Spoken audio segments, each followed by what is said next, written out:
Have you been following the news from Cuba lately? You've probably seen the economic struggles, the food and oil shortages, and maybe a little bit of the humanitarian aid being provided to the island.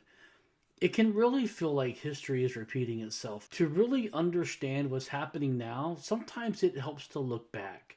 And I have two books that do this brilliantly. Before I get into this, that I do have a little bit of a deep dive into this on my Patreon, which you can find in the link in my bio. How to Hide an Empire by David Immerwahr. Immerwahr's book challenges the way you think about American history. We usually hear stories about the 50 states, but the U.S.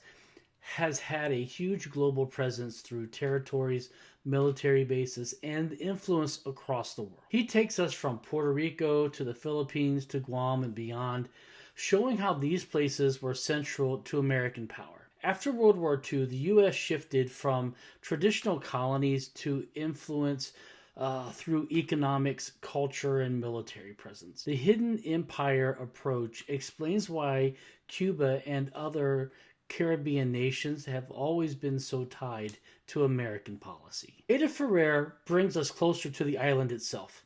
Her book traces Cuba's history from colonial times to today and shows how deeply connected the United States and Cuba are.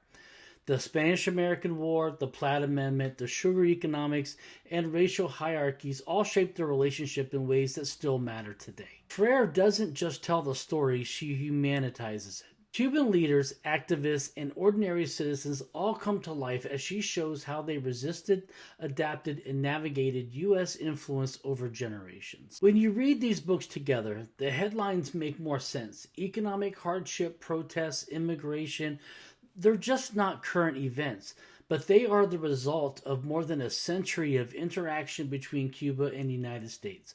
Policies like embargoes are easier to understand when you see how history created the structures that they act on. If you want to understand Cuba today, these books are kind of essential. They show you how the past shapes the present and how deeply interconnected our histories really are.